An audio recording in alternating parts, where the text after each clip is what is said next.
Welcome to ND nursing coaching. आप सभी का एनडी नर्सिंग कोचिंग में हार्दिक स्वागत है। तो आज हम कम्युनिटी हेल्थ नर्सिंग की क्लास 2 बगने वाले हैं, जिसमें हम आज बेसिकली दो चीजों के बारे में सीखेंगे। क्या क्या है? तो हम सबसे पहले सीखेंगे आज कि कंसेप्ट ऑफ हेल्थ और डिसीज क्या है कम्युनिटी हेल्थ नर्सिंग पर्सपेक्टिव से, और आज हम सर्विलेंस एंड मॉनिटरिंग जो कि कम्युनिटी हेल्थ के लिए इंपॉर्टेंट है, इन दोनों चीजों के बारे में आज हम सीखेंगे। क्लास बहुत महत्वपूर्ण होने वाली है, सब लोग अपनी अपनी नोट्स बनाते रहिए। स्टार्ट कर देते हैं। तो सबसे पहले देखते हैं concept of health and diseases. Okay, तो सबसे पहला कंसेप्ट हम देखेंगे कि हेल्थ का मतलब क्या है।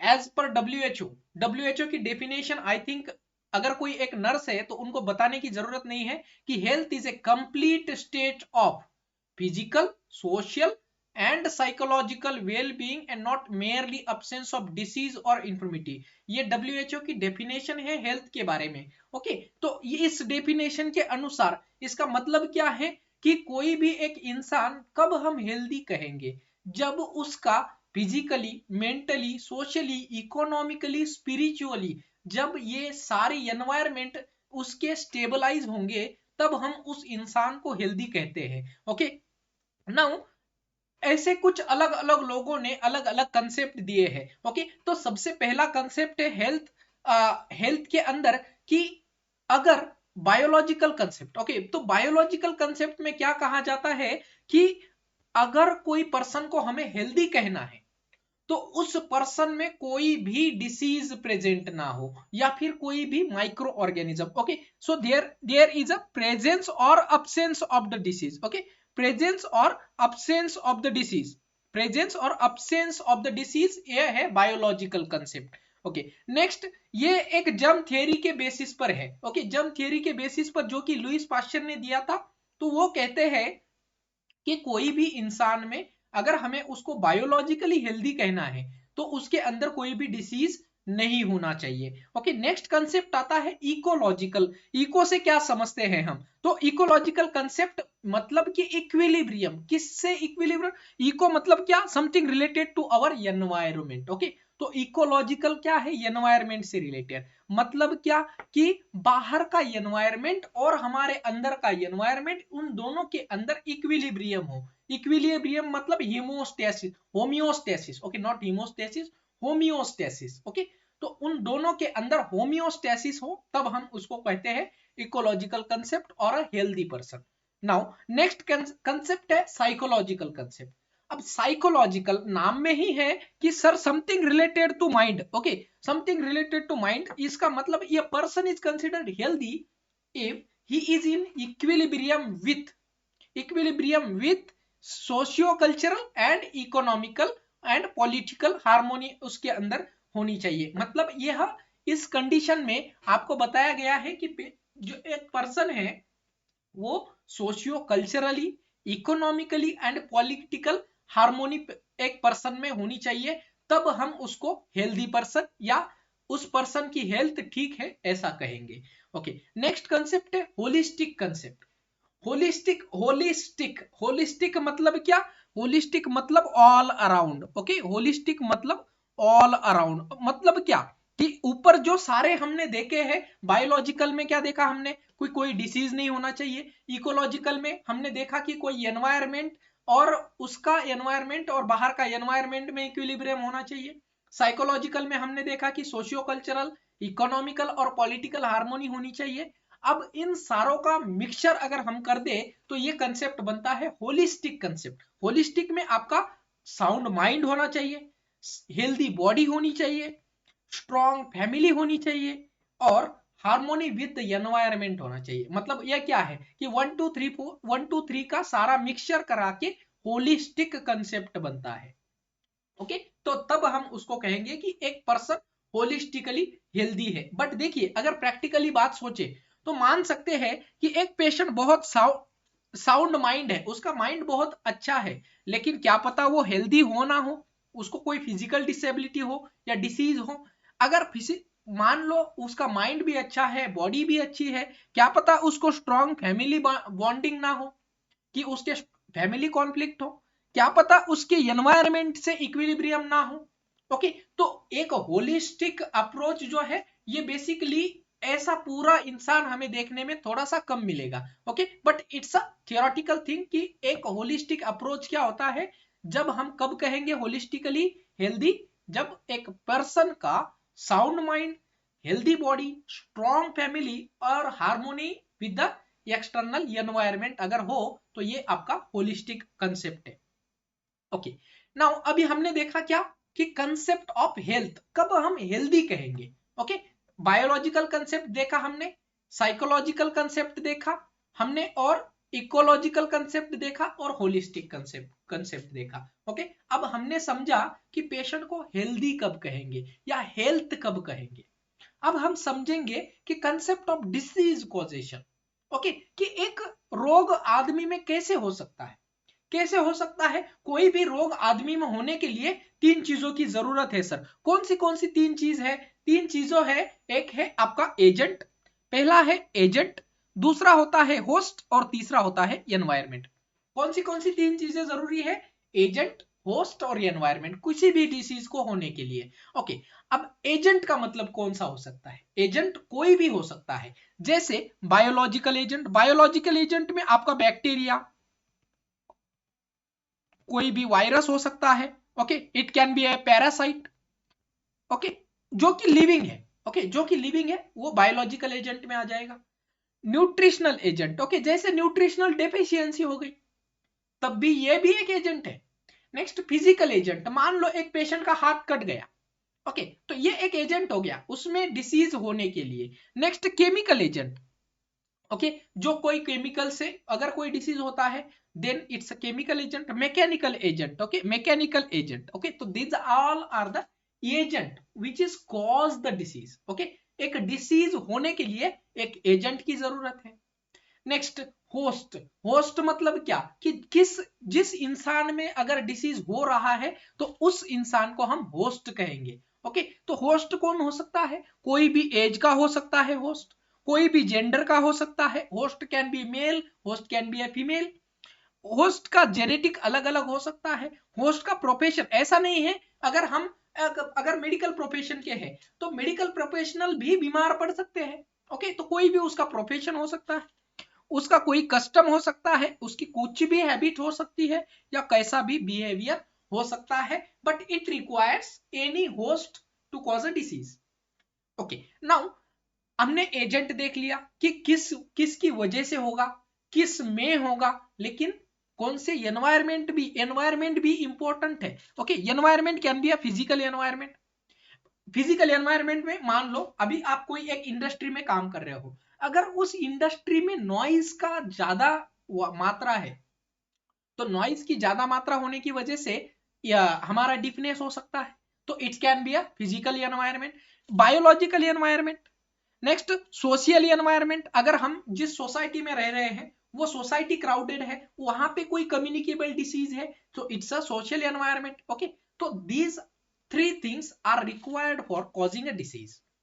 कोई भी एक रोग होने के लिए ये तीन चीजें कौन सी? Agent, host, environment. अब आपको क्वेश्चन क्या बनेगा कि following are the three things concept consider in the causation of the disease. तो डिसीज कॉजेशन के लिए तीन चीजें, एजेंट, होस्ट, एनवायरमेंट। अब ये एजेंट, होस्ट, एनवायरमेंट, इसी में हमारी कम्युनिटी बसी है। ओके, इसी में कम्युनिटी बसी है, चाहे आप कम्युनिकेबल डिसीज लो चाहे नॉन कम्युनिकेबल डिसीज लो, इसमें बहुत ज्यादा क्वेश्चन आते हैं। ओके, अब ये तीनों जो चीजें हैं इन सब को मिलाकर हम क्या कहते हैं सर? इसको एपिडेमियोलॉजिकल ट्रायड कहते हैं। ओके, एपिडेमियोलॉजिकल ट्रायड कहते हैं, इन तीनों को मिलाकर एपिडेमियोलॉजिकल ट्रायड कहेंगे। ओके, समझ में आ गया सबको? अभी कोई भी डिसीज होने के लिए तीन चीजों की जरूरत, एजेंट, होस्ट, एनवायरमेंट। ओके, समझ में आ गया? इसको हम एपिडेमियोलॉजिकल ट्रायड कहते हैं। ओके, नाउ अब ये हो गया एपिडेमियोलॉजिकल ट्रायड। अब इसमें थोड़ा सा मॉडिफिकेशन हो गया। क्या मॉडिफिकेशन हो गया देख लो सब। क्या मॉडिफिकेशन हो गया सर? इसमें सेम तो दिख रहा है, यहाँ पे होस्ट है, यहाँ पे एजेंट है, यहाँ पे एनवायरमेंट है, तीनों भी चीजें हैं, लेकिन इसके बीच में एक टाइम फ्रेम डाल दिया। ओके, इसके बीच में अगर टाइम फ्रेम है तो it is called as an epidemiological triangle. Okay ये ट्रायंगल है, ये ट्रायड था लेकिन ये ट्रायंगल है, एपिडेमियोलॉजिकल ट्रायंगल है। ओके जिसके बीच में टाइम आ गया। अब आपको इमेज बेस्ड क्वेश्चन जरूर बनेगा सर, आइडेंटिफाई द इमेज। अब देखते ही देखते एपिडेमियोलॉजिकल ट्रायड मत कर देना, it's a triangle, epidemiological triangle, बहुत फोकस करके लिखना है। ओके नाउ नेक्स्ट हम सीखे। अब इसके बाद इसका एक और एडवांस वर्जन आ गया। ओके जैसे कोई एक छोटी मूवी बनती है तो मूवी के भी पार्ट 1 पार्ट 2 पार्ट 3 आते हैं, ऐसे ही हमारा एपिडेमियोलॉजिकल ट्रायड का अभी थर्ड जनरेशन चल रहा है। ओके थर्ड जनरेशन में क्या आ गया, एपिडेमियोलॉजिकल ट्रायड और एडवांस हो गया है। क्या एडवांस आ गया इसमें,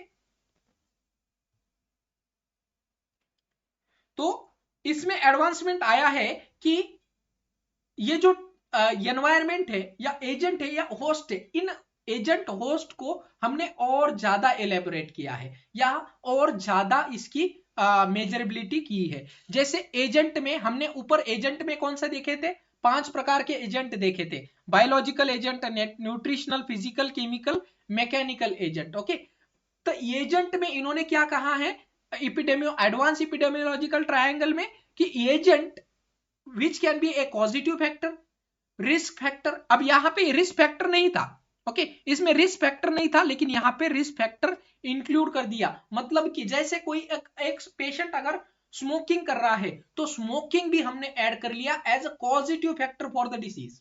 ओके तो स्मोकिंग से हमें पता है लंग कैंसर होगा, तो ये रिस्क फैक्टर भी हम इंक्लूड करेंगे एजेंट के इसमें। Okay next environmental exposure. Okay अगर कोई किसी पेशेंट को एनवायरमेंटल एक्सपोजर हो रहा है कोई भी केमिकल का, कोई गैस का, then it is also included in the agent factor। Okay clear है।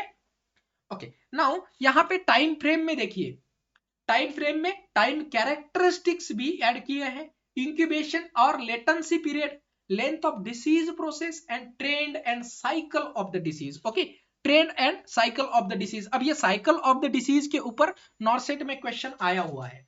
ओके कि एक डिसीज हर 3 से 5 साल में होता है, ऐसी डिसीज को क्या कहेंगे, तो इसको हम साइक्लिक ट्रेंड कहेंगे। ओके क्या कहेंगे सर, साइक्लिक ट्रेंड कहेंगे, साइक्लिक ट्रेंड कहेंगे। ओके क्लियर है। ओके तो अब हमने 3 चीजें देखी डिसीज के अंदर। ओके कौन सी, एक था एपिडेमियोलॉजिकल ट्रायड, दूसरा था ट्रायंगल, तीसरा था एडवांस एपिडेमियोलॉजिकल ट्रायंगल। तीनों चीजें सबको समझ में आ गई। अब ये एपिडेमियोलॉजिकल ट्रायड, अब ये कैसे ट्रायंगल ही दिया है, क्यों हमने ऐसा ये एक स्क्वायर क्यों नहीं दिया या इसको राउंड क्यों नहीं दिया, इस राउंड में भी हम लिख सकते थे, बट इसके पीछे एक कारण है मैं आपको समझाऊंगा। ओके तो नेक्स्ट कंसेप्ट है, हेडिंग लगा दीजिए, वेब ऑफ कॉजेशन थियरी। कोई भी एक डिसीज होने के लिए क्या क्या कारण हो, क्या कारण हो सकते हैं, उसको हम कहते हैं web of causation theory. Okay ये एक थियरी है which is given by MacMahon and Pugh. Okay इन दोनों ने ये थियरी सजेस्ट की थी। इनका क्या कहना है कि ये कहते हैं कि कोई भी ऐसा interacting factor, for example hypercholesterolemia, smoking, hypertension, that are likely causing a disease in a person. Okay तो ऐसी कोई भी एक्टिविटी या एक्शन जो कि पर्सन में डिसीज कॉज करती है। ओके ईच फैक्टर, यहां पे थोड़ा सा गौर कीजिए, हर एक फैक्टर जो कोई डिसीज कर सकता है, जैसे मैंने बोला smoking, smoking can cause A lung cancer but it is not an immediate factor. Okay but इसको भी हमें कंसीडर करना है। ऐसा नहीं है कि एक सिगरेट पी लोगे लंग कैंसर हो जाएगा, ऐसा नहीं है कि सिगरेट पीने से ही लंग कैंसर होता है, कुछ भी रिस्क फैक्टर हो सकता है। तो हर एक रिस्क फैक्टर का अपना इंपॉर्टेंस है। Okay that can cause A disease, तो इसको हम कहते हैं वेब ऑफ कॉजेशन थियरी। समझ में आ गया वेब ऑफ कॉजेशन थियरी क्या है। ओके आगे बढ़ते हैं, आगे हम सीखेंगे एक, इस इमेज के बारे में सबने देखा होगा, ये क्या है, ये कुछ पानी पानी की तरह यहां पे दिख रहा है, इस पानी में एक बर्फ का पहाड़ है। ओके तो इसको हम कहते हैं iceberg model. Okay iceberg model, iceberg ये एक आइसबर्ग मॉडल है। अब ये आइसबर्ग मॉडल क्या दर्शाता है, ओके तो इसमें ये जो टिप दिख रहा है, क्योंकि यहां से बहुत सारे क्वेश्चन बने हुए हैं। ओके ये जो ऊपर का टिप है, ये जो टिप है इसका मतलब ये all are diagnosed cases. Okay, मतलब ये इन केसेस, फॉर एग्जांपल कोविड के बारे में समझ लेते हैं। ओके, कोविड में जो केसेस हमें पता है कि इनको कोविड हुआ है, डायग्नोस हुए हैं, उनको हम क्लिनिकल केसेस या डायग्नोस केसेस कहेंगे। ओके, और सबसे ऊपर वाला जो है ये एक डेथ का पार्ट है। ओके, तो all clinical cases and death cases ये सारे विजिबल है। ओके, हमें पता है इनका डायग्नोस हो चुका है। लेकिन कम्युनिटी में बहुत से, अब हम ऐसा नहीं कह सकते कि कम्युनिटी में अभी कोविड केसेस नहीं है। Okay, but that are not diagnose. Okay, ये यहाँ पे जो केसेस है that are not diagnose. Okay, या डायग्नोज नहीं हुआ है या फिर ये असिम्टोमेटिक है। क्या है सर? असिम्टोमेटिक केसेस है, मतलब इनमें लक्षण नहीं है लेकिन डिसीज प्रेजेंट है। ओके, असिम्टोमेटिक है या फिर ये कैरियर केसेस है कि ये बस डिसीज फैला रहे हैं। ओके, डिसीज फैला रहे हैं, कैरियर है, असिम्टोमेटिक है या फिर अनडायग्नोज केसेस है जो कि हमारे टिप के नीचे आते हैं। क्लियर है सबको?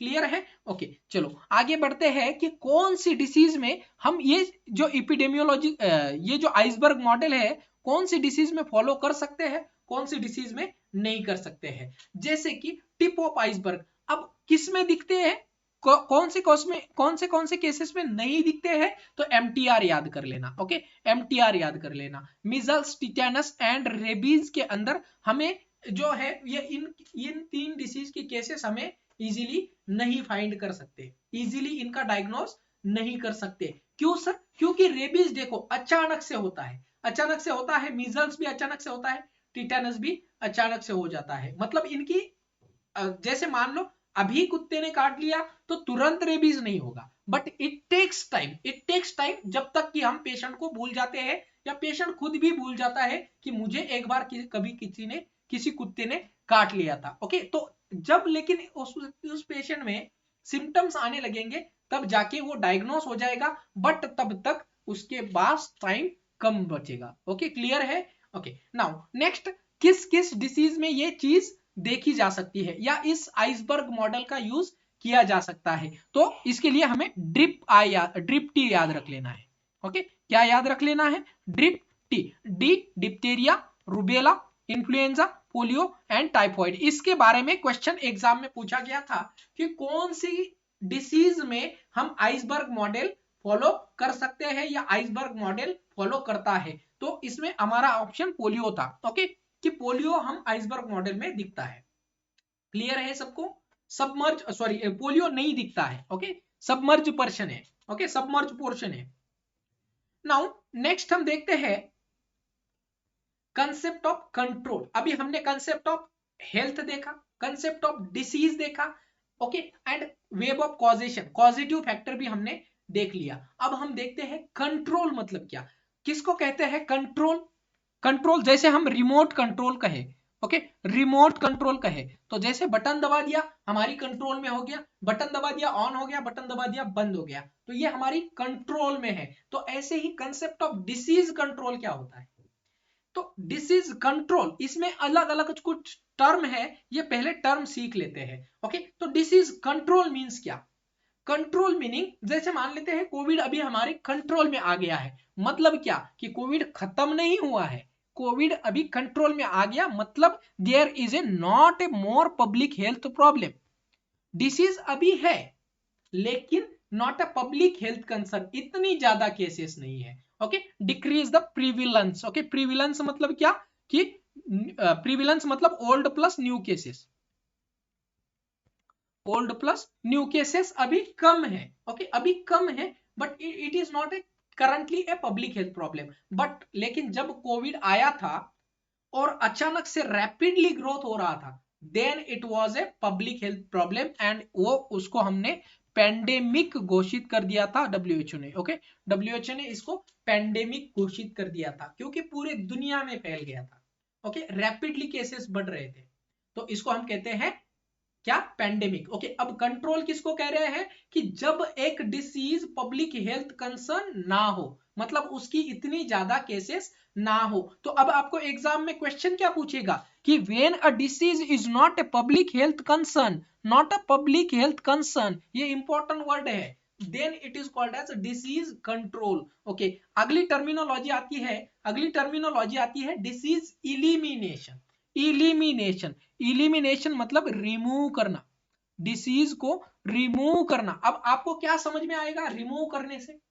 इसका मतलब क्या कि डिसीज हमने रिमूव कर दिया है, when there is a temporary, it's a temporary phenomena. Okay, अब क्वेश्चन में ये टेम्पररी फिनोमिना वर्ड जरूर ध्यान रख लेना. जहां पे भी टेम्पररी फिनोमिना आएगा वो आपका इलिमिनेशन में आएगा. तो it's a temporary phenomena where in interruption of transmission of agent. Okay, interruption of transmission of agent मतलब हमने देखा था अभी डिसीज इपिडेमियोलॉजिकल ट्रायड में एजेंट, होस्ट, एनवायरनमेंट. जब हमारा ये जो एजेंट है इसको हमने अगर किसी और जगह पे फैलने ही नहीं दिया तो ये क्या हो जाएगा? इलिमिनेट हो जाएगा, डिसीज इलिमिनेट हो जाएगा. लेकिन हमारा एजेंट अभी प्रेजेंट है, हमने उस एजेंट को बस फैलने से रोका है, ना कि रिमूव कर दिया है. अगर हम एजेंट को ही रिमूव कर देते तो उसको इरेडिकेशन कहते हैं कि एजेंट ही बचा नहीं. अगर एजेंट ही बचा नहीं है, पॉजिटिव फैक्टर ही बचा नहीं है, तो डिसीज कहां से बचेगा?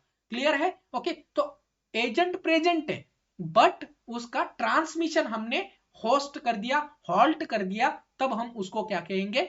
इलिमिनेशन. क्या है? दो वर्ड याद रखने हैं, इट्स अ टेम्पररी फिनोमिना और हमने ट्रांसमिशन ऑफ एजेंट को होल्ड कर रखा है. ओके, तो तब हम इसको कहेंगे डिसीज इलिमिनेशन. नेक्स्ट कंसेप्ट आता है डिसीज इरेडिकेशन. जब हम ये एजेंट जो है वो कंप्लीटली रिमूव कर देंगे कि एजेंट ही नहीं बचा. जैसे कि हमारा पोलियो का एजेंट ही नहीं है, तो polio is eradicated from the India. Okay, so usually permanent phase, ये परमानेंट फेज है, ये वर्ड आपको एग्जाम के लिए याद रखना है. It's a permanent phase. So where the complete extermination of the agent eradicated from the world, मतलब पूरी दुनिया से निकल गया, एजेंट ही निकल गया, अब होस्ट और एनवायरनमेंट अपने आप फ्री रहेंगे. ओके, जैसे कि स्मॉल पॉक्स 1980 में भारत से स्मॉल पॉक्स को फ्री कह दिया था WHO ने. ओके, वाइल्ड पोलियोमाइलाइटिस भी हम फ्री है, गुनिया वॉर्म डिसीज से भी हम आजकल फ्री है. ओके, तो these three diseases are eradicated from the India. Okay, अब आपको मैंने टर्मिनोलॉजी बताई है. कंट्रोल का मतलब क्या था? कि कंट्रोल का मतलब विच इज लोकली एक्सेप्टेबल, कि उसका जो नंबर ऑफ केसेस है, okay, number of cases is decreased. Okay, number of cases is decreased and there is no public health concern. Elimination मतलब क्या? Elimination of disease. इसमें दो टर्मिनोलॉजी है, देखिए, elimination of disease, elimination of infection, दोनों भी same ही चीज है, but there is a zero incidence. Okay, zero incidence. Incidence मतलब क्या?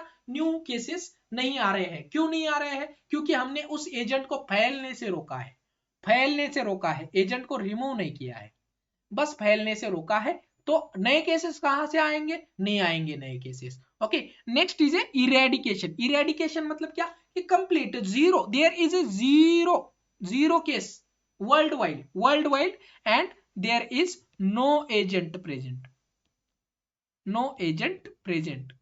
एजेंट ही नहीं है तो केस नहीं आएगा, नया डिसीज नहीं बनेगा. और एक टर्मिनोलॉजी है एक्सटिंक्शन. ओके, एक्सटिंक्शन मतलब कि there the specific infectious agent no longer exist in the nature. Okay, अब ये एक नई टर्मिनोलॉजी ऐड कर लीजिए, एक्सटिंक्शन मतलब कि यह नेचर में ही नहीं है. ओके, नेचर में ही नहीं है, उसको हम कहेंगे extinction of the disease.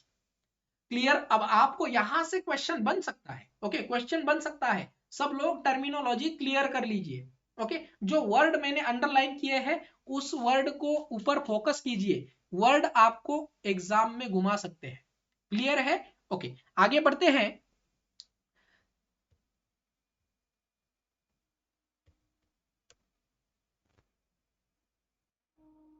Now we will see about the potential of eradication from India, कि कौन से डिसीज अभी हमारे इंडिया से खत्म होने वाले हैं. ओके, लगभग उसकी केसेस अभी हमें देख लो.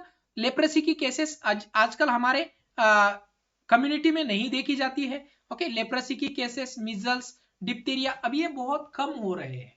Okay next, eliminated from India, India से कौन से डिसीज इलिमिनेट कर दिए गए हैं। इंपॉर्टेंट क्वेश्चन 1 मार्क के लिए यहां से बन सकता है कि 2005 में यॉज इरेडिकेट कर दिया था, 2015 में नियोनेटल टिटेनस और चाइल्डहुड ट्राकोमा से हमारा इंडिया आज फ्री है। क्लियर, ओके तो ये दोनों क्वेश्चन इंपॉर्टेंट।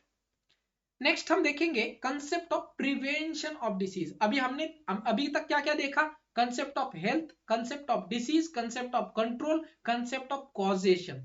अब हम देखेंगे कंसेप्ट ऑफ प्रिवेंशन कि कैसे हम डिसीज को प्रिवेंट कर सकते हैं। ओके तो प्रिवेंशन के लिए कुछ 4 चीजें इंपॉर्टेंट है। प्राइमोर्डियल प्रिवेंशन, अब इसको समझने के लिए ज्यादा कुछ याद नहीं रखना है, एक टेबल को याद कराऊंगा, टेबल को ऐसे के ऐसे ड्रॉ कर लेना, अपनी जो आपका जो भी नोटिस बोर्ड होगा उसमें चिपका दो, थोड़े दिन के लिए देख लेना, आप वापस कभी इसको भूलेंगे नहीं।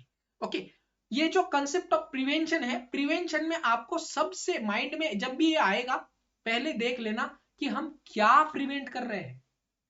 ओके क्या प्रिवेंट कर रहे हैं, प्रिवेंशन के लिए देख लो, एक टेबल आपको पहले समझा देता हूं, ये टेबल है। ओके हम क्या prevent, what you are preventing, इसके ऊपर फोकस कीजिए। क्या आप रिस्क फैक्टर को प्रिवेंट कर रहे हैं, अगर आप रिस्क फैक्टर को प्रिवेंट कर रहे हैं तो इट्स अ प्राइमोर्डियल प्रिवेंशन। क्या आप डिसीज होने से प्रिवेंट कर रहे हैं, मतलब क्या कि रिस्क फैक्टर तो प्रेजेंट है लेकिन डिसीज से हमें प्रिवेंट करना है। रिस्क फैक्टर है, स्मोकिंग करता है, डिसीज होने से प्रिवेंट करना है तो इट्स अ प्राइमरी प्रिवेंशन। क्या हम कॉम्प्लिकेशन को प्रिवेंट कर रहे हैं, then it's a secondary prevention. EDPT early diagnosis and prompt treatment, ये आपका आता है सेकेंडरी प्रिवेंशन। क्या हम डिसेबिलिटी से प्रिवेंट कर रहे हैं, मतलब क्या कि हमारे पेशेंट में रिस्क फैक्टर प्रेजेंट है, डिसीज प्रेजेंट है, उसके कॉम्प्लिकेशन भी हो रहे हैं, उससे हमें डिसेबिलिटी नहीं होने देनी है। ओके तो उसको हम कहेंगे टर्शरी प्रिवेंशन। याद आएगा, सबसे पहले कैसे भी क्वेश्चन आने दो, पहले फोकस करना है हम प्रिवेंट क्या कर रहे हैं, क्या हम रिस्क फैक्टर प्रिवेंट कर रहे हैं, क्या हम डिसीज प्रिवेंट कर रहे हैं, क्या हम कॉम्प्लिकेशन होने से बचा रहे हैं, या फिर उसकी डिसेबिलिटी को लिमिट कर रहे हैं। ओके ना कि disability prevent, not only the disability से प्रिवेंशन, या फिर हम डिसेबिलिटी को लिमिट भी तो कर सकते हैं। जैसे एक पेशेंट को एम्पुटेशन हो गया है तो उस पेशेंट को डिसेबिलिटी हो गई, अब इस डिसेबिलिटी से हम उसको लिमिट भी तो कर सकते हैं बाय गिविंग ऑफ प्रोस्थेसिस। समझ में आ गया सबको, तो ये टेबल याद रख लेना। ओके तो पीछे चलते हैं पिछली स्लाइड में। देखिए 4 प्रकार के प्रिवेंशन है, 4 प्रकार के प्रिवेंशन है। एक है आपका प्राइमोर्डियल प्रिवेंशन, दूसरा है प्राइमरी, तीसरा है secondary prevention, fourth is a tertiary prevention. ये 4 प्रकार के प्रिवेंशन हमने देख लिए, ये 4 ही आपके लिए इंपॉर्टेंट है। Okay primordial prevention it means prevention of emergence of risk factor. ये इमरजेंस वर्ड आपको यहां से क्वेश्चन को घुमा सकता है। ओके जहां भी इमरजेंस दिखेंगे तो इमरजेंस ऑफ रिस्क फैक्टर अगर प्रिवेंट कर रहे हैं तो it means an primordial prevention, मतलब रिस्क फैक्टर है नहीं लेकिन वो होने की संभावना है, तो उसी को अगर प्रिवेंट करेंगे primordial prevention. It includes health education, health promotion. Okay जैसे हेल्दी खाना खाएंगे तो डिसीज नहीं होगा, हेल्दी खाना खाना ये कोई रिस्क फैक्टर नहीं है, बट हेल्दी खाना खाना इट्स अ इमरजेंस, ये आगे होने वाले रिस्क फैक्टर को प्रिवेंट कर सकता है। Okay next primary prevention of disease when there is a risk factor is present. ये याद रख लेना, जब रिस्क फैक्टर प्रेजेंट हो then it's a primary prevention. जैसे कि मोटापा है, लेकिन अगर मोटापा है तो लाइफस्टाइल मॉडिफिकेशन कर लो, कोई डिसीज है कम्युनिटी में बहुत सारा डिसीज है उसके लिए इम्यूनाइजेशन दे दो, तो it's a primary prevention. Okay ये इम्यूनाइजेशन के ऊपर बहुत बार क्वेश्चन आया है कि इम्यूनाइजेशन प्राइमरी में आएगा या सेकेंडरी में आएगा, लेकिन यहाँ पे क्लियर कर लीजिए इम्यूनाइजेशन प्राइमरी में आएगा। नेक्स्ट आता है सेकेंडरी प्रिवेंशन ऑफ कॉम्प्लिकेशन। अभी हम क्या कर रहे हैं, कॉम्प्लिकेशन को प्रिवेंट कर रहे हैं। इसका मतलब क्या कि सर रिस्क फैक्टर प्रेजेंट है, सर डिसीज भी प्रेजेंट है, अभी हमें उस डिसीज से होने वाली कॉम्प्लिकेशन से प्रिवेंट करना है। ओके उसकी कॉम्प्लिकेशन से प्रिवेंट करना है। क्लियर, तो early diagnosis and prompt treatment, तो इसको हम EDPT कहते हैं, early diagnosis and prompt treatment हम करेंगे। नेक्स्ट आता है प्रिवेंशन ऑफ डिसेबिलिटी। डिसेबिलिटी उसको हम कहेंगे टर्शरी प्रिवेंशन, डिसेबिलिटी होने से बचाना है उसको टर्शरी प्रिवेंशन कहेंगे। अब एक और नया कंसेप्ट क्वाटरनरी प्रिवेंशन। अब ये क्वाटरनरी प्रिवेंशन क्या है? When there is a prevention of diagnosis of the disease in the general public due to medical literature review.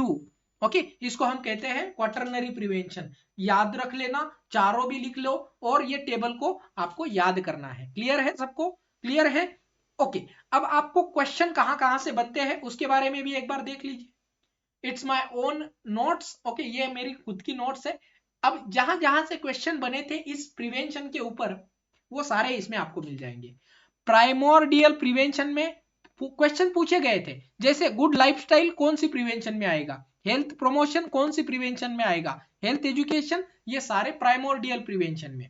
Primary prevention में क्या क्या आएगा sir? Immunisation primary prevention, post exposure prophylaxis PEP, okay, या फिर prophylactic chemotherapy, ये भी question आ चुका है।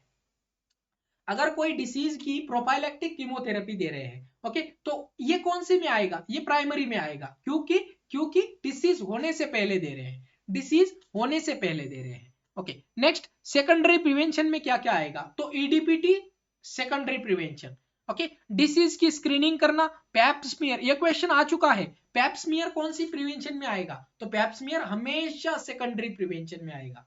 ओके, नेक्स्ट ट्रीटमेंट, ट्रीटमेंट किस में आएगा? क्योंकि कोई भी एक्शन कर रहे हैं, secondary prevention. Okay, next tertiary prevention, disease है, रिस्क फैक्टर है और कॉम्प्लिकेशन भी हो चुका है, लेकिन उसको लिमिट करना है, कॉम्प्लिकेशन को कम करना है, तो प्रोस्थेसिस देंगे। ट्रांसप्लांटेशन सर्जरी या रिकंस्ट्रक्टिव सर्जरी, रिकंस्ट्रक्टिव सर्जरी ये कौन सी इसमें आएगा? ये आपका टर्शरी प्रिवेंशन में आएगा। क्लियर है? ये चीज याद रखनी है। ओके, नेक्स्ट हम देखेंगे, अभी हमने देख लिया concept of health, concept of disease, concept of causation, concept of prevention और वेब ऑफ कॉजेशन। ओके, अब हम देखेंगे मॉनिटरिंग एंड सर्विलेंस। देखिए, कम्युनिटी में कोई भी डिसीज होता है, हमें कैसे पता कि कितने कोविड केस कहां पे कितने हैं? ओके, कौन से एरिया में डेथ ज्यादा हो रही है, कौन से एरिया में न्यू केसेस बढ़ रहे हैं, इंसिडेंस बढ़ रहा है, कौन से एरिया में प्रिविलेंस ज्यादा हो गया। प्रिविलेंस अगर ज्यादा है इसका मतलब क्या? कि प्रॉम्प्ट ट्रीटमेंट या प्रॉपर ट्रीटमेंट नहीं मिल रही है। इंसिडेंस अगर ज्यादा है इसका मतलब क्या? कि जो है वहां पे सर्विलेंस ज्यादा हो रहा है। ओके, अब मॉनिटरिंग एंड सर्विलेंस, इसका मीनिंग क्या होता है? मॉनिटरिंग, जैसे एक एग्जाम चल रही है, तो एग्जाम में जो एग्जामिनर घूमता है वो क्या करते हैं? वो मॉनिटर करते हैं या सर्वेलेंस करते हैं? क्या करते हैं? तो दे आर मॉनिटरिंग यू, वो आपको बस देख रहे हैं। ओके, बट सर्वेलेंस मतलब क्या? सर्वेलेंस मतलब क्या कि जैसे आपके एक एरिया में, आप एक पब्लिक हेल्थ नर्स हो, आपके एरिया में एक कोलेरा का जो है डिसीज इंसिडेंस बहुत ज्यादा हो रहे हैं, तो अब आप क्या करोगे? घर घर में जाओगे, उसके बारे में डाटा कलेक्ट करोगे, उनको पूछेंगे, उनके जो भी डिसीज कॉजिंग एजेंट है उसको रिमूव करने का प्रयास करेंगे। वो होता है आपका सर्वेलेंस। आप कुछ भी उसके बारे में और ज्यादा एक इंफॉर्मेशन कलेक्ट कर रहे हो, that is a surveillance. Okay, so monitoring, what is monitoring? तो monitoring is a continuous observation to evaluate the health program. Okay, so after, ये कंटिन्यूअस ऑब्जर्वेशन है, बट सर्वेलेंस भी तो ऑब्जर्वेशन है। बट सर्वेलेंस में क्या है कि इसमें फीडबैक भी आएगा, क्योंकि हमने सर्वे किया है, हमने सपोर्ट प्रोवाइड किया है, हमने स्क्रूटिनी प्रोवाइड की है to achieve the desired result. मैंने बोला कोलेरा का इंसिडेंस बहुत ज्यादा हो रहा है, आपने क्या किया? आपने घर घर जाके सर्वे किया, उसके बारे में फीडबैक लिया, लोगों का सपोर्ट लिया, उसके ऊपर प्रॉम्प्ट एक्शन ली, that is called as a surveillance. Monitoring में ये सारी चीजें नहीं होती है। दोनों में हम ओनली ऑब्जर्वेशन कर रहे हैं, बट सर्विलेंस में हम फीडबैक, सपोर्ट एंड स्क्रूटिनी से एक्शन भी ले रहे हैं। क्लियर?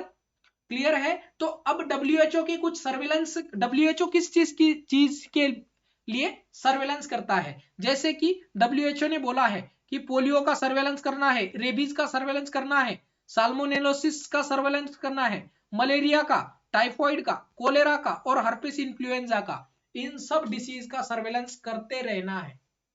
मतलब क्या कि अगर इनकी कोई भी केसेस आती है तो आपको घर घर में जाके सर्वे करना है, उसके उस डिसीज के बारे में एक्स्ट्रा चेक करना है। ओके, आगे आता है कि कुछ नोटिफाइबल डिसीज। अब आपको यहां से ये इसीलिए ऐड किया गया है क्योंकि यहां से क्वेश्चन बना था।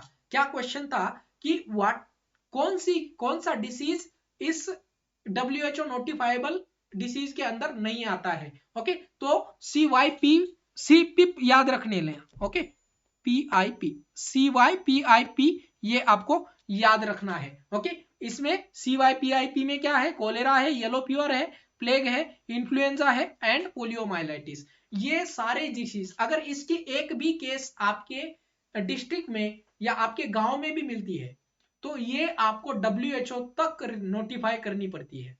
जैसे एक भी पोलियो की केस आपके गांव में मिलती है तो आपको WHO तक रिपोर्टिंग करनी पड़ती है। इसका मतलब आपको डायरेक्ट WHO को नहीं करना है, आप आपके तहसील में रिपोर्ट करोगे, तहसील वाला डिस्ट्रिक्ट में करेगा, डिस्ट्रिक्ट वाला स्टेट में करेगा, स्टेट वाला सेंटर में करेगा और सेंटर वाला WHO को नोटिफाई करेगा। क्लियर? तो ये आपका नोटिफाइबल डिसीज है, CYPIP, ये याद रख लेना। क्लियर? ओके, चलो आगे हम देखते हैं हेल्थ इंडिकेटर्स। ओके, तो हेल्थ इंडिकेटर्स मतलब क्या कि एक पर्सन कैसे हेल्दी है ये कैसे पता चलेगा हमें कि हमारी, जैसे मान लो हमने एक कम्युनिटी में सर्विस प्रोवाइड कर रहे हैं या कुछ हेल्थ एजुकेशन प्रोवाइड कर रहे हैं या कुछ ट्रीटमेंट प्रोवाइड कर रहे हैं, कैसे पता चलेगा कि लोग हेल्दी है, हमारे भारत की जो हेल्थ सर्विसेज है वो अच्छी है, कैसे पता चलेगा? उसके लिए कुछ 6 प्रकार के इंडिकेटर हमारे पास है। पहला इंडिकेटर है mortality indicator. Mortality which is something related to death, लोगों की जान कितनी जा रही है, लोगों में मॉर्बिडिटी कितनी हो रही है, डिसीज कितने हो रहे हैं। Third is utilisation. यूटिलाइजेशन क्या? यूटिलाइजेशन जो सर्विसेज दे रहे हैं उसका utilisation. Fourth is a service indicator. Okay, service indicator, तो सर्विस इंडिकेटर में आपका doctor to patient ratio, okay, nurse to patient ratio, okay, patient to bed ratio, okay, ये सारे आपके सर्विस इंडिकेटर है। Next socio economic indicator. Okay, next आता है आपका सोशियो इकोनॉमिक इंडिकेटर। अब इस सोशियो इकोनॉमिक इंडिकेटर में आपकी सारी जो हम सर्विसेज प्रोवाइड कर रहे हैं उसके बारे में। ओके, नेक्स्ट डिसेबिलिटी इंडिकेटर कि अगर एक पर्सन को डिसेबिलिटी हो गई है तो उसकी कितनी लाइफ के ईयर लॉस हुए हैं उसके बारे में जानना। ओके, तो ये हमारे इंडिकेटर्स है, इससे हमें पता चलेगा कि हमारी जो कम्युनिटी है, हर एक भारत का इंसान जो है वो कैसे हेल्दी है या नहीं है। ओके, तो फर्स्ट हम देखेंगे मॉर्टेलिटी इंडिकेटर, तो हेडिंग लगा लीजिए mortality indicator. Mortality which is something related to death. Okay, तो डेथ में कौन सी डेथ हो सकती है? एक हो सकती है क्रूड डेथ रेट, इसके बारे में सब डिटेल में हम पढ़ेंगे आगे। Okay, crude death rate, neonatal mortality rate, मतलब कि कोई भी एक neonate, okay, neonatal mortality, neonate कब कहेंगे? ओके, 0 to 28 डेज का बच्चा अगर कोई डेथ होता है that comes under neonatal mortality. अगर कोई बच्चा 28 डेज टू 1 ईयर तक डेथ होता है, infant mortality. Maternal mortality, age specific death rate. Okay, मान लो 60, अगर मोर देन 65 ईयर वाले कितने लोग डेथ हो रहे हैं उस गिवन पॉपुलेशन में। Next proportional mortality rate. Okay, मान लेते हैं टीबी और HIV की प्रोपोर्शन में डेथ कौन से डिसीज में ज्यादा हो रहे हैं। ओके, ये प्रोपोर्शन है। Next life expectancy. Okay, life expectancy, इसके बारे में आपको क्वेश्चन पूछा गया था। ओके, तो life expectancy is a positive sense of mortality indicator. Positive sense mortality indicator है, मतलब क्या कि एट 1 ईयर ऑफ एज एक पर्सन की औसतम आयु कितनी होगी। ओके, तो करंटली आपको पता है क्या कि हमारे इंडिया की औसतम अभी करंटली आयु क्या है? तो इट इज ए 67.5 ईयर्स। अब एक इंडिया का पर्सन जो है 67.5 ईयर तक जीता है। ओके, ये अभी एक्चुअल है, ये अभी एक्चुअल है, बट हमारा टारगेट कितना है ये भी याद रखना है। हमारा टारगेट कितना है सर? तो टारगेट है हमारा कि 70 साल तक एक पर्सन जीना चाहिए। अब ये कैसे होगा 70 साल तक कैसे जिएंगे? तो सबसे पहले हम बर्थ क्या प्रेगनेंसी से स्टार्ट करते हैं। प्रेगनेंसी में अच्छी विजिट होगी तो कंजेनाइटल एबनॉर्मलिटी प्रिवेंट करेंगे। अगर प्रेगनेंसी में हम दवाइयां देंगे, बच्चा जन्म होने के बाद उसको इम्यूनाइजेशन प्रोवाइड करेंगे, स्कूल में जाने के बाद उसको न्यूट्रिशन प्रोवाइड करेंगे, अडल्ट होने के बाद वापस उसको, अगर फीमेल है तो अडोलसेंट गर्ल्स को हम एजुकेशन प्रोवाइड करेंगे, हेल्थ फैसिलिटी प्रोवाइड करेंगे। ओके, और वापस अगर वो अडल्ट हो जाता है, मेल है, तो उसको हम सपोर्ट प्रोवाइड करेंगे, उसको एनवायरमेंट अच्छा प्रोवाइड करेंगे। इससे हमारे क्या होगा? लाइफ एक्सपेक्टेंसी बढ़ेगी। क्लियर? समझ में आ गया? Okay, now next is A morbidity indicator. Okay, morbidity which cause a disease. Okay, cause a disease, कि कितने लोगों को डिसीज हो रहा है, ये आता है आपका सॉरी मॉर्बिडिटी इंडिकेटर में। तो मॉर्बिडिटी में क्या क्या आएगा? इंसिडेंस, जो मैंने आपको बताया, इंसिडेंस मतलब न्यू केसेस। ओके, प्रिवेलेंस मतलब new plus old cases, confuse नहीं होना है, कंफ्यूज नहीं होना है, एग्जाम में क्वेश्चन बनेगा। इंसिडेंस का मतलब क्या? कि नई केस। प्रिविलेंस का मतलब क्या? मान लो आपके एक एरिया में, इस एरिया में आपके 5 पहले कोविड के पेशेंट थे, उस 5 पेशेंट, ये 5 पेशेंट पहले थे, तो ये 5 पेशेंट प्लस आपके एरिया में 5 पेशेंट और बढ़ गए, तो आपका इंसिडेंस कितना हुआ?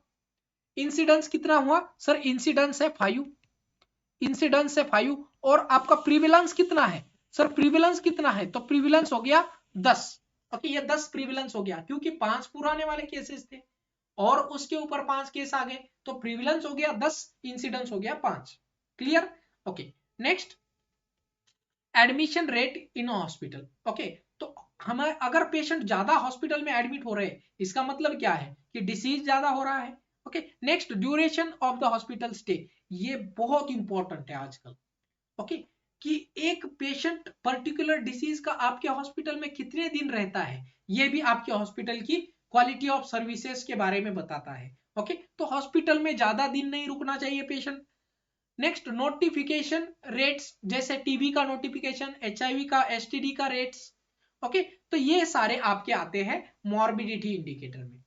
नेक्स्ट हम देखेंगे यूटिलाइजेशन रेट्स। ओके, क्या यूटिलाइजेशन? तो हमारी सर्विसेज यूटिलाइजेशन, जैसे कि हम इम्यूनाइजेशन, कि हमारा टारगेट क्या है? हमारा टारगेट क्या है कि 95% तक, 95% तक हमें सारे बच्चों को इम्यूनाइज करना है। ये हमारा मिलेनियम डेवलपमेंट गोल में ये हमारा ऑब्जेक्टिव है।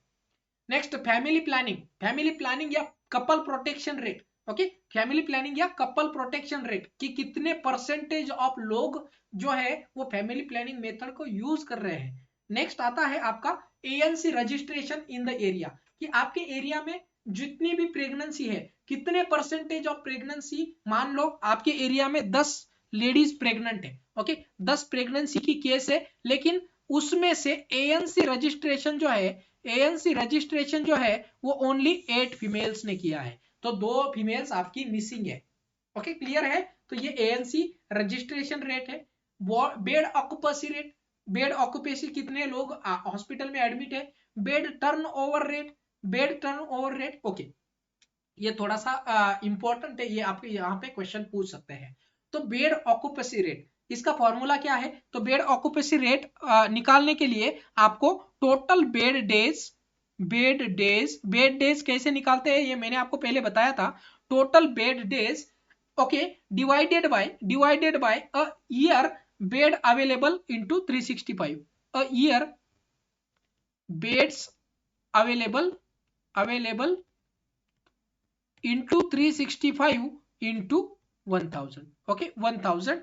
ओके, ये आपका bed occupancy rate. Okay, bed days मतलब क्या? मान लो आपके पास 10 बेड है, 10 बेड पे अभी 10 पेशेंट है, एक डिस्चार्ज हो गया, वापस एक आ गया, तो ये बेड डेज है, ये बेड डेज है। ओके, तो bed days divided by 1 year beds available into 365 into 1000। Clear? Okay, now bed turn over rate, bed turn over rate मतलब क्या कि number of discharge including death, number of discharge including death divided by total beds in that time. Okay, total beds in that time. Okay, in that time. Okay, ये है आपका bed turn over rate कि कितने frequently आपका bed जो है कितने frequently patient change हो रहे हैं, ओके, या डेथ हो रहे हैं। Next, average length of stay in the hospital कि एक आदमी एवरेजली कितने टाइम तक हॉस्पिटल में रहता है। क्लियर, तो ये अभी हमने देख लिया यूटिलाइजेशन इंडिकेटर।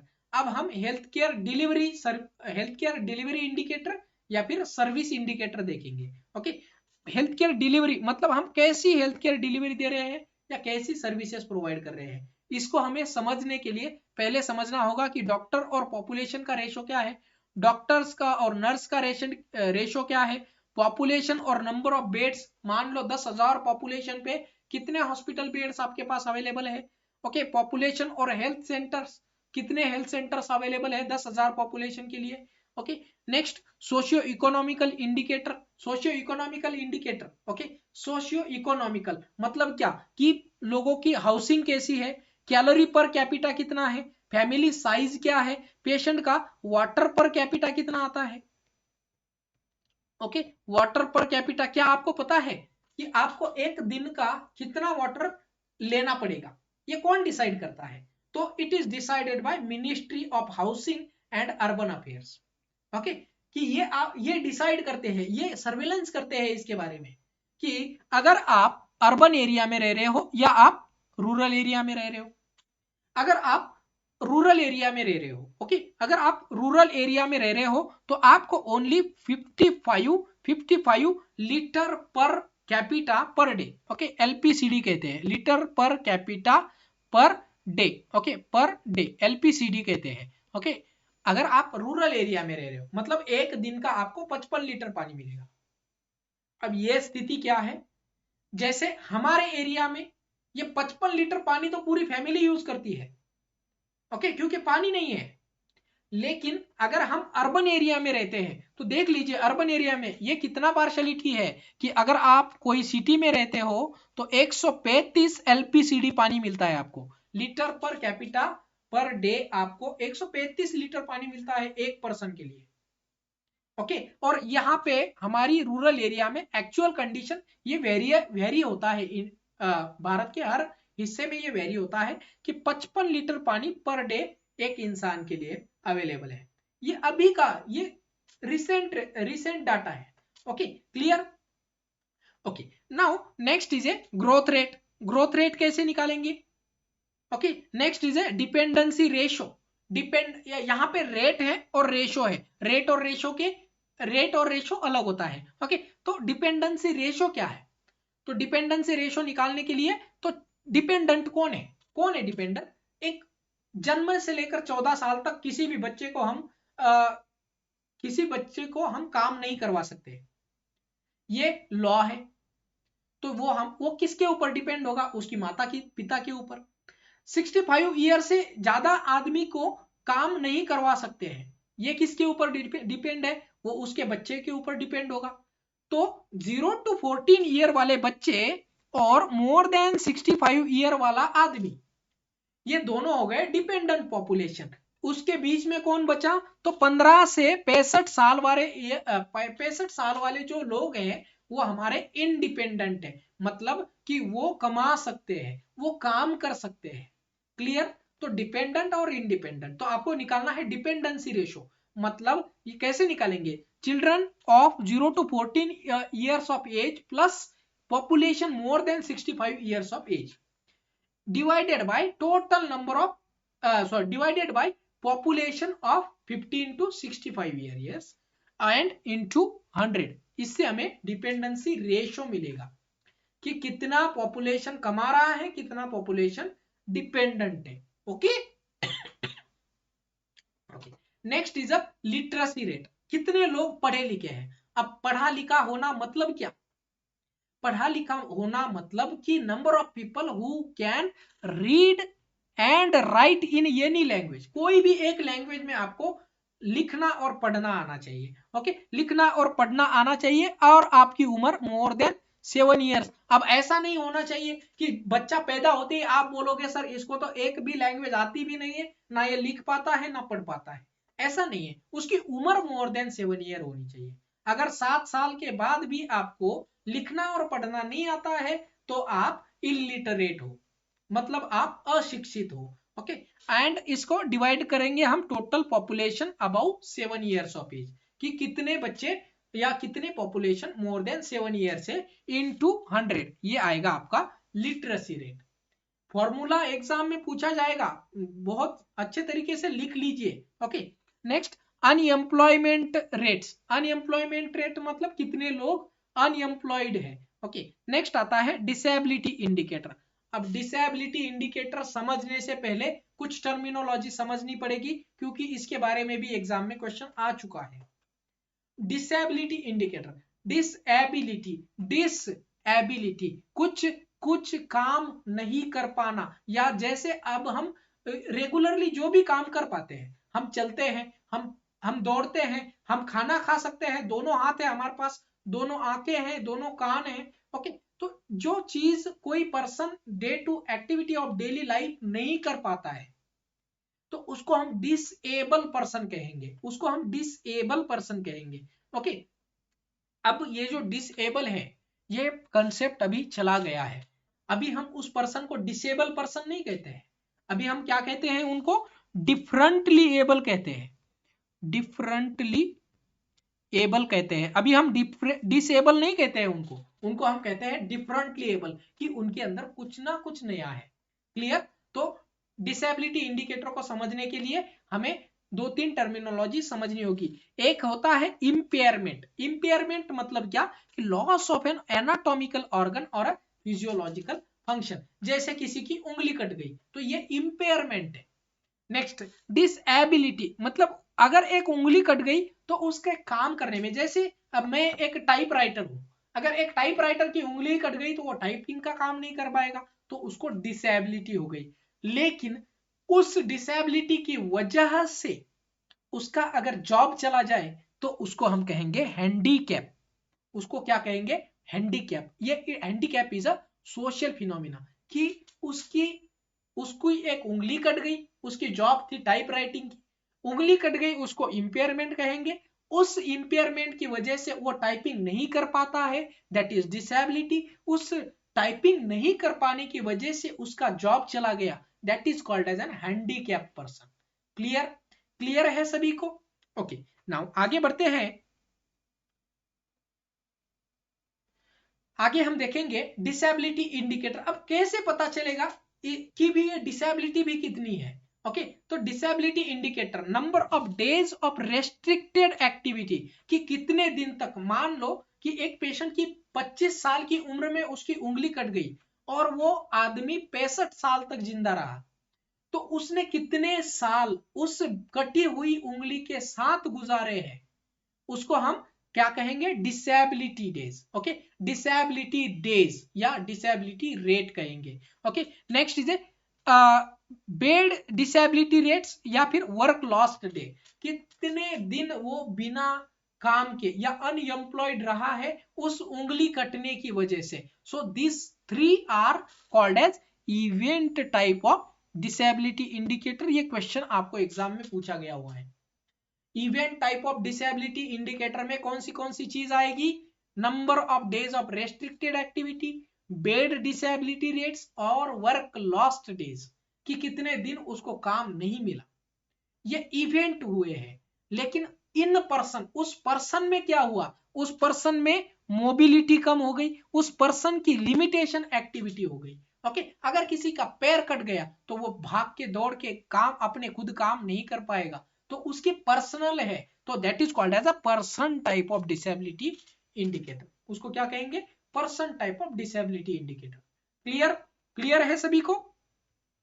ओके, नेक्स्ट कुछ टर्मिनोलॉजी और है, DALY disability adjusted life years. Okay, DALY के बारे में आपको फुल फॉर्म पूछा गया था, डेली का और हेली का। Okay, health adjusted life years. Okay, health adjusted life years. तो disability adjusted life years it's a best indicator. Best indicator ये क्या बताएगा आपको कि आपकी बर्डन कितनी है, डिसीज का बर्डन कितने है, कितने लोग आपकी पॉपुलेशन में डिसेबल है। ओके, इफेक्टिवनेस ऑफ इंटरवेंशन, कितने लोगों को, मान लो आपकी कम्युनिटी एरिया में 100 लोगों का एम्पुटेशन हुआ है, पैर कटे हुए हैं, उन 100 में से कितने लोगों को आपने प्रोस्थेसिस प्रोवाइड किया है, कितने लोग उस डिसेबिलिटी को, उस डिसेबिलिटी की वजह से कितने लोग हैंडीकैप हो गए, ये आपका इंडिकेटर बताएगा कि आपने कितने दिन आपकी लाइफ के एडजस्ट किए उस डिसेबिलिटी के साथ। नेक्स्ट, मेजर्स कैसे मेजर करेंगे, तो इसको हम ईयर लॉस्ट टू लाइफ, कि कितने दिन आप उस डिसेबिलिटी में बने रहे, तो ये आपको इससे मेजर करेंगे। ईयर लॉस्ट टू डिसेबिलिटी, कितने आपके साल उस डिसेबिलिटी में चले गए। अब ये जो है डेली जो है वो मैक्सिमम डिप्रेशन में होता है। अगर आप डिप्रेशन में हो, उस डिप्रेशन में आपने कितने साल गुजारे, कितने मंथ गुजारे, ये भी आपका बहुत बड़ा इंपैक्ट है। देखिए, डिप्रेशन के लिए हर कोई जो है वो ट्रीटमेंट नहीं ले रहा है, बट हमने जब डेफिनेशन ऑफ हेल्थ कही थी तो उसमें साइकोलॉजिकल एस्पेक्ट भी कंसीडर किया था। तो साइकोलॉजिकली यहाँ पे depression is a major, maximum होता है डेली। ओके, डेली डिप्रेशन में बहुत ज्यादा होता है, और सेकंड आता है हियरिंग लॉस। ये क्वेश्चन पूछा गया था, मैक्सिमम डेली किस में होता है, तो डिप्रेशन में। नेक्स्ट, सल्वियन इंडेक्स, इसके बारे में भी क्वेश्चन पूछा गया था। It's a positive sense index. Sullivan index is a positive sense index, it's an indicator for the number of year free from disability. Positive sense index मतलब क्या, कि मान लो अगर एक पेशेंट का पैर कट गया, तो ये वो पेशेंट, एक पेशेंट अगर है तो वो सोचते रहेगा कि मेरा पैर कट गया, अब मैं कुछ काम नहीं कर सकता। लेकिन एक दूसरा पेशेंट है, उसका भी पैर कट गया, लेकिन वो सोचेगा कि मैंने आज तक क्या क्या किया है। तो इट्स अ पॉजिटिव सेंस, उसको पॉजिटिव लेगा वो, कि number of years free from disability, कि मैंने आज तक, अगर मेरा 55 साल की उम्र में पैर कट गया है, लेकिन मैंने 55 साल तक जिंदगी जी है, ये एक पर्सन सोचेगा। ओके, तो this is called as positive sense of indicator. Next, life, ये कैसे कैलकुलेट करेंगे, life expectancy minus disability years. Next, direct indicator for health and wellness.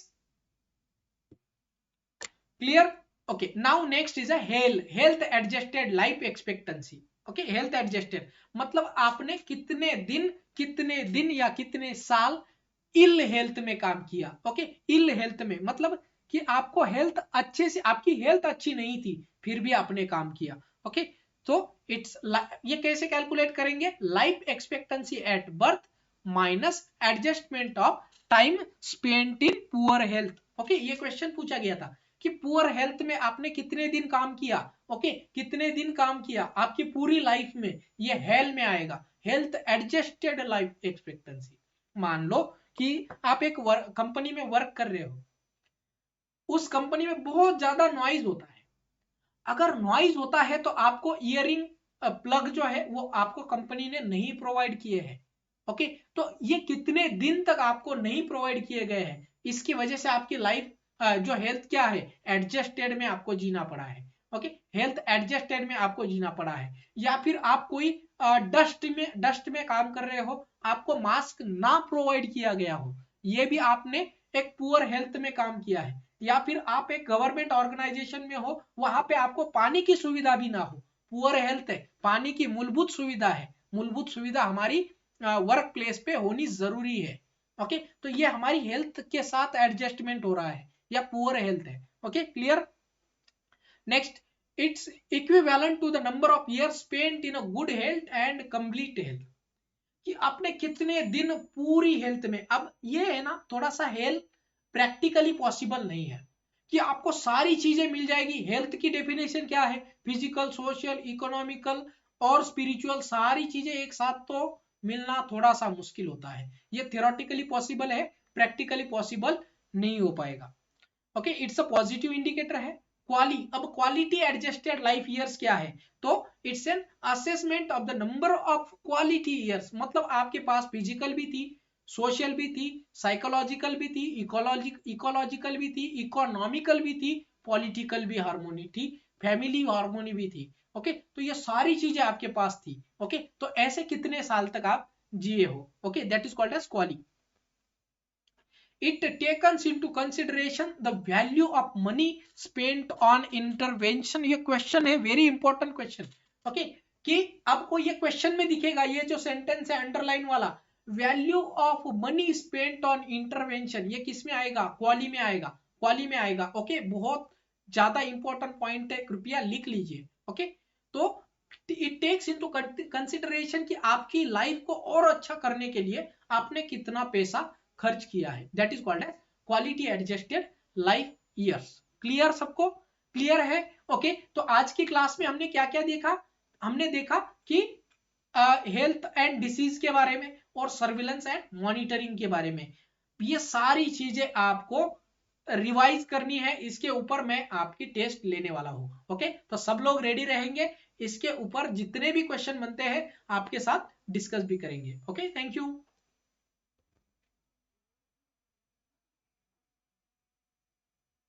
Thanks for watching. Don't forget to subscribe ND Nursing Coaching.